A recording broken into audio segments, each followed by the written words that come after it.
Hello there. Being an employer is a stressful occupation. I should know because I've been an employer since 1986. There is a huge range of issues for you to be concerned about. You don't want to end up at the Workplace Relations Commission with a claim against you by an employee, but you have to be concerned about statutory obligations in relation to, for example, health and safety, how to calculate holiday pay and annual leave entitlements, retirement age, constructive dismissal. Your disciplinary procedures must be absolutely spot on from start to finish, because if they're not, you really run the risk of having a successful unfair dismissal claim brought against you. Performance improvement plans are also something that might concern you, particularly with an employee who is not performing for one reason or another, and you may be thinking about terminating eventually after a certain period of time due to performance. You need a performance improvement plan, and it needs to be implemented fairly and correctly. Fair procedures, as I say, are absolutely essential in terminating any employment. Each employee is entitled to fair procedures and natural justice. Data protection legislation also places obligations on you as an employer.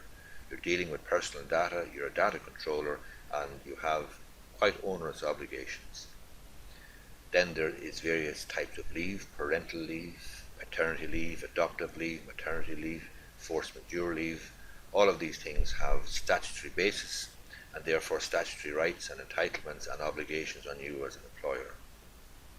Part-time workers then are a massive feature in the Irish workplace, and they are entitled to be treated no less favourably than full-time workers. Staff handbook, certainly some procedures, basic policies and procedures in your workplace are very, very advisable, because you will have a hard time defending any case against you or any claim against you if you don't have a procedure in place for discipline, grievance, dignity at work, those types of things. It's just common sense. Staff handbook makes a lot of sense for you as an employer. It's a good investment in the long run.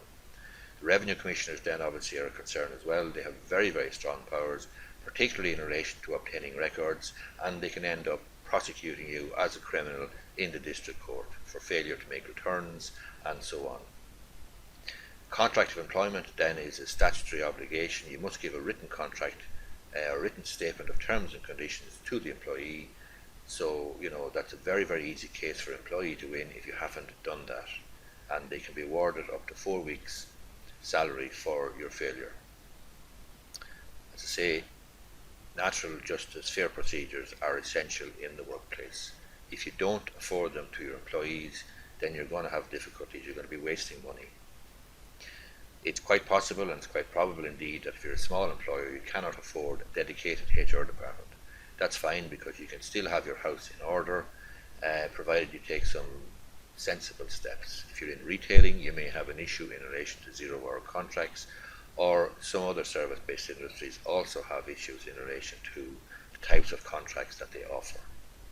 You may have a bullying situation in the workplace, and remember, as an employer, you are vicariously liable for the actions of your employees. So if you have an employee who is bullying another employee, you could actually be held liable, because you are, you have a duty of care to all of your employees, and you should actually know what's going on. You also have issues then in relation to working time, rest breaks, working time records to be kept. These issues can cause problems as well. The Protected Disclosures Act of 2014 then would, it's a sensible thing to have a whistleblower policy, because employees have very, very significant protections now as a result of that 2004 piece of legislation, the Protected Disclosures Act. You should have a whistleblower policy. 2P regulations then, they deal with the transfer of a business from one entity to another, or even the loss of a contract or awarding of a contract to a new entity. Basically, transfer of undertakings involves the rights and obligations of employees transferring over to the new business owner. The legislation here, or the regulations here, are very, very complex. They emanated from Europe, and you really would need, if you're in a 2P situation, if you're taking over a business, or if you're taking over a contract, you really do need to make inquiries to ensure that you're okay in terms of your 2P obligations. Social media then is a whole new ball game. You've got Facebook, you've Twitter, you've people with access to email, internet on their phones all day, every day. You should have a social media policy in place in the workplace. If you don't, then the employee can get your company into trouble very, very easily online. You may have problems also with employees, illness, intermittent absences, or persistent absences. You need to get to the bottom of these.